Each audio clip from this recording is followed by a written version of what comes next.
Assalamualaikum warahmatullahi wabarakatuh. Saya Putri Hawati Oktaviani dengan NPM 2070035160009. Di sini saya akan mempresentasikan mengenai salah satu judul jurnal untuk memenuhi tugas 2 mata kuliah pendahuluan fisika zat padat. Judul jurnal yang saya ambil yaitu Pengaruh komposisi material semikonduktor dalam menurunkan energi band gap dan terhadap konversi gelombang mikro. Untuk pembuat jurnalnya dapat dilihat.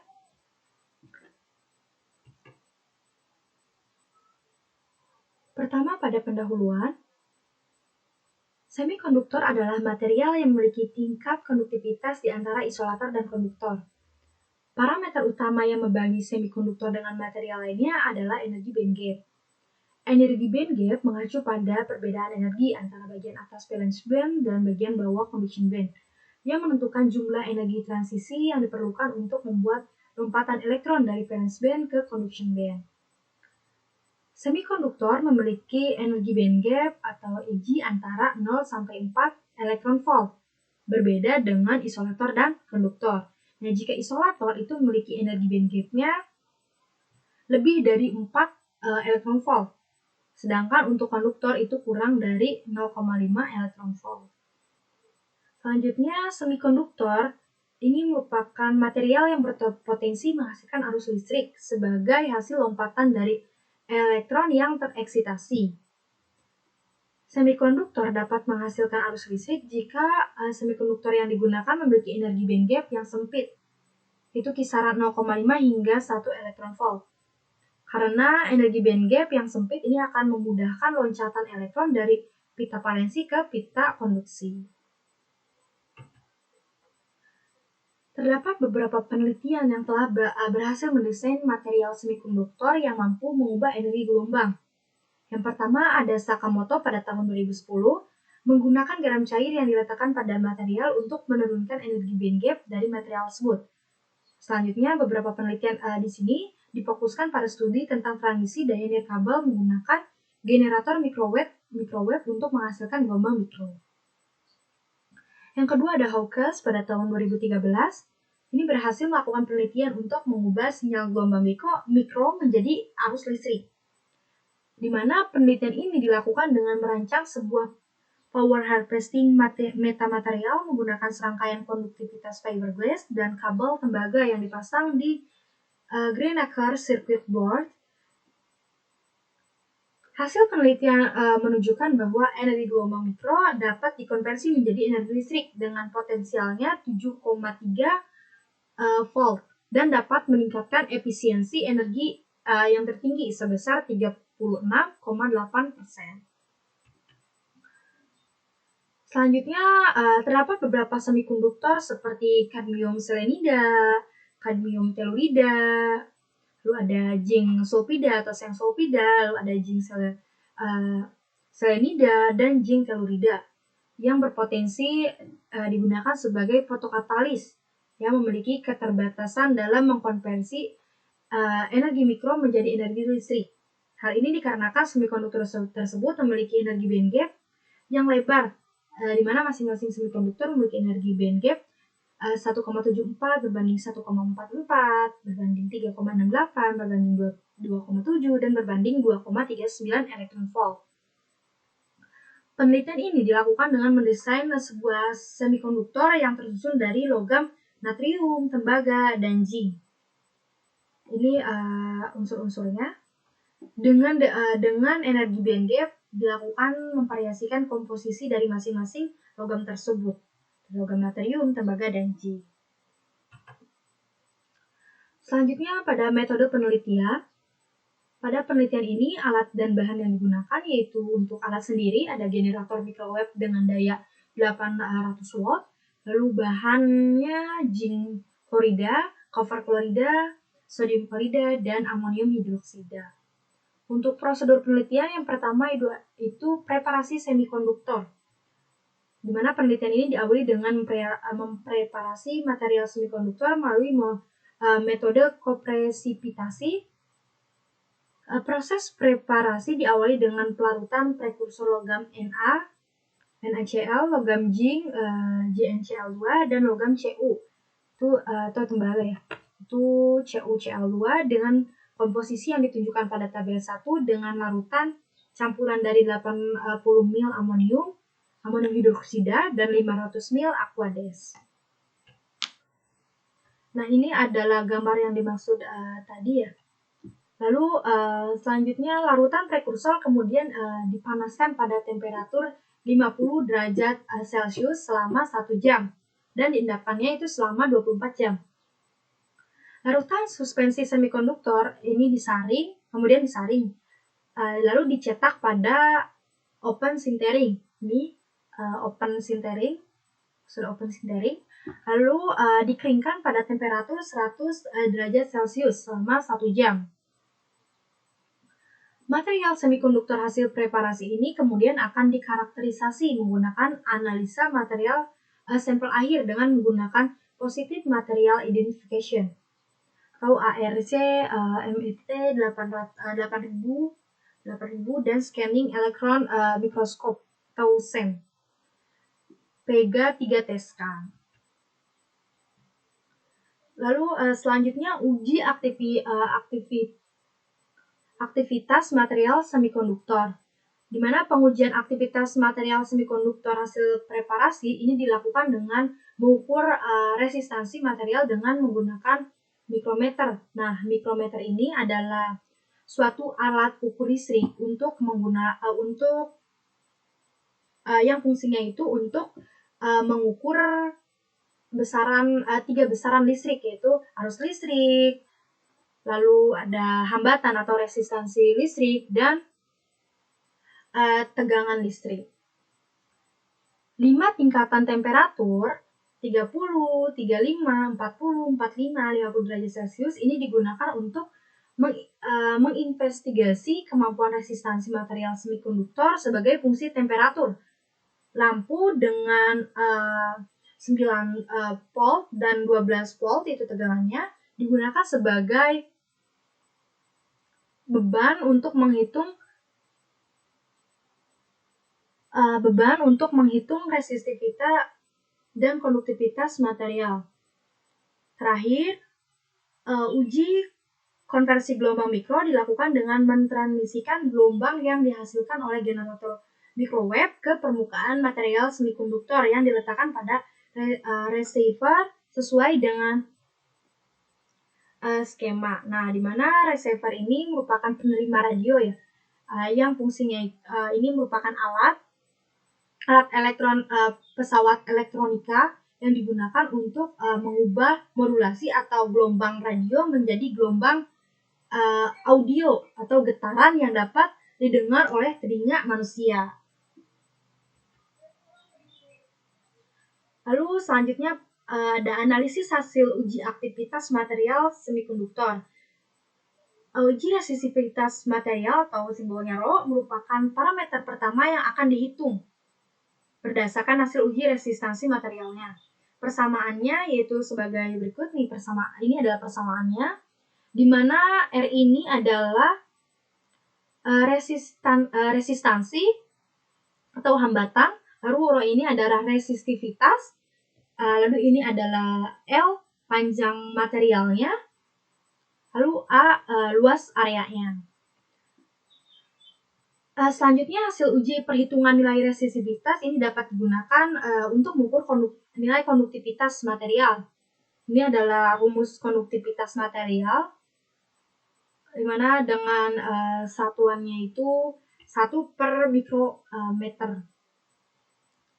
Lalu yang Rho ini seperti tadi resistivitas, di mana setelah melakukan perhitungan nilai konduktivitas, ini dapat digunakan untuk mengukur energi band gap dari material. Nah, ini rumusnya EG sama dengan EZ sama dengan B2K. B dikali 2 dikali K. Nah, B ini adalah nilai kemiringannya. Lalu ada K yang tadi, K ini adalah konstanta Boltzmann-nya dengan nilai 8,625 kali 10 pangkat min 5 elektron volt. Nah, selanjutnya komposisi material hasil preparasi dikonversi menggunakan analisis Positive Material Identification HRC-MET 8000, di mana hasil pengujiannya dapat dilihat pada tabel berikut ini. Ini merupakan hasil dari penelitian ini. Nah, tabel di sini menunjukkan bahwa terdapat perbedaan antara sampel 1, 2, dan 3, di mana komposisi dominan penyusun material hasil preparasi ini tergantung pada komposisi presentase terbesarnya dari prekursor penyusun. Sehingga didapat komposisi penyusun dari material hasil preparasi yaitu bisa dilihat pada sampel 1 itu Na 0,1, Jn 0,4, dan Cu 0,4. Ini dengan memvariasikan. Sampel 2 Na 0,3, Jn 0,6, Cu 0,1. Lalu yang sampel kedua, sekarang sampel ketiga yaitu Na 0,5, J 0,3, Cu 0,1.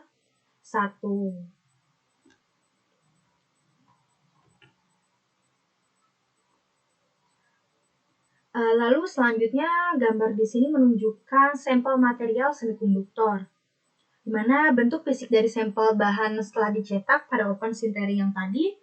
Masing-masing sampel ini memiliki bentuk padatan dengan warna yang relatif sama. Bisa dilihat, ini warnanya relatif sama. Material hasil preparasi ini selanjutnya diuji dengan menggunakan instrumentasi SEM atau Scanning Electron Microscope untuk melihat morfologi dari material hasil preparasi.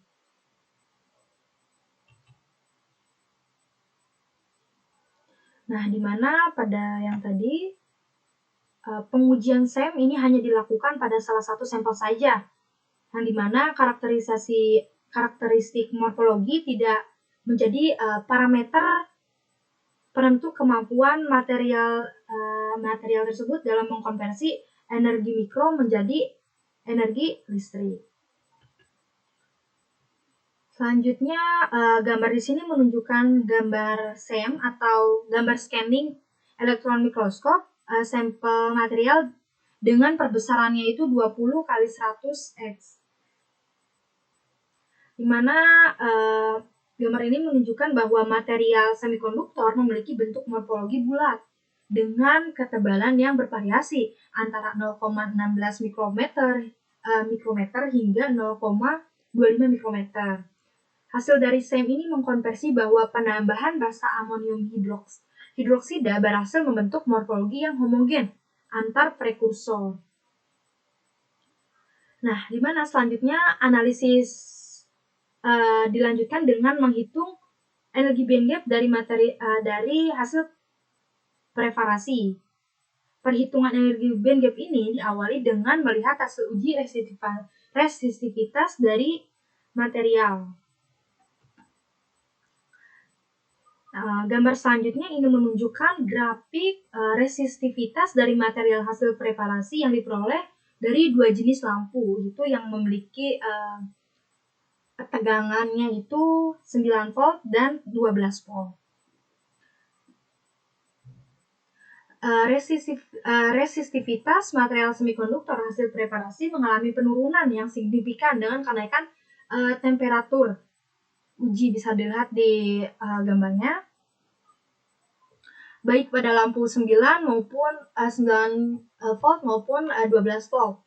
Peningkatan temperatur semikonduktor ini dapat menghasilkan peningkatan substansial dalam jumlah elektron bebas dalam material, di mana temperatur yang tinggi ini akan memberikan energi kinetik tambahan kepada elektron yang melakukan eksitasi dari pita valensi ke pita konduksi yang berkolerasi negatif dengan si resistivitas. Nah, di mana pada hasil ini, pada gambar pertama ini, hal ini sesuai dengan uji konduktivitas, di mana peningkatan temperatur ini akan meningkatkan konduktivitas dari material.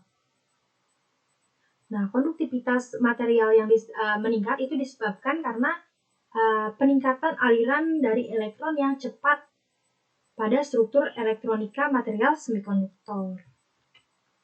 Lalu selanjutnya ada gambar di sini yang menunjukkan uji konduktivitas material hasil preparasi sebagai fungsi temperatur, di mana hasil uji konduktivitas selanjutnya digunakan untuk menghitung nilai energi band gap dari material semikonduktor hasil preparasi. Nah, hasil perhitungan dari energi band gap ini menunjukkan bahwa peningkatan konduktivitas akan berkorelasi negatif dengan energi band gap dari material. Nah, hal ini disebabkan karena peningkatan konduktivitas akan meningkat laju aliran elektron pada material semikonduktor, di mana peningkatan konduktivitas ini akan meningkatkan laju elektron pada material semikonduktor. Ini ada beberapa gambar, bisa dilihat.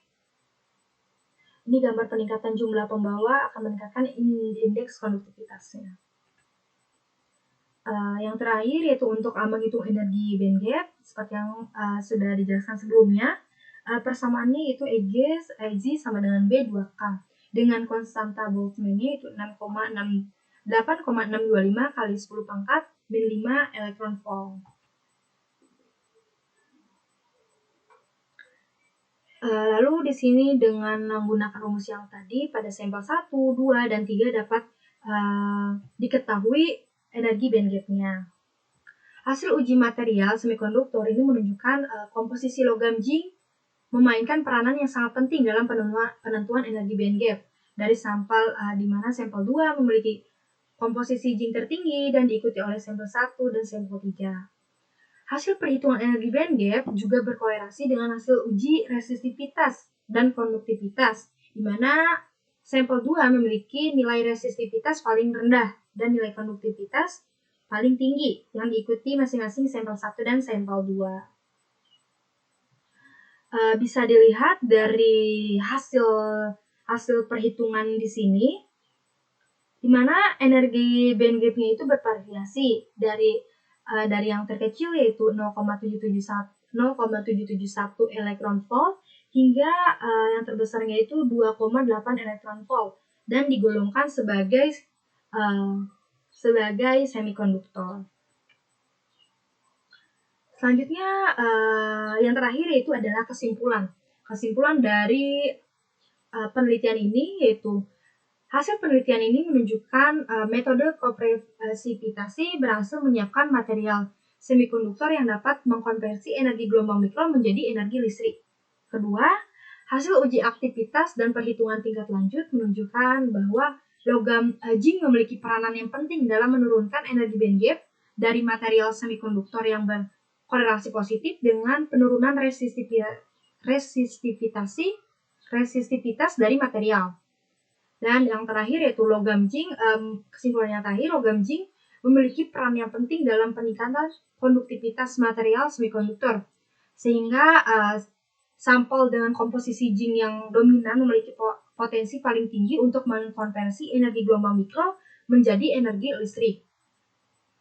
Nah, pada penelitian ini material natrium 0,3, zinc 0,6, dan tembaga 0,1 ini memiliki karakteristik yang paling unggul untuk mengkonversi energi gelombang mikro menjadi energi listrik. Itulah kesimpulan dari percobaan ini. Sekian dari saya. Wassalamualaikum warahmatullahi wabarakatuh. Terima kasih.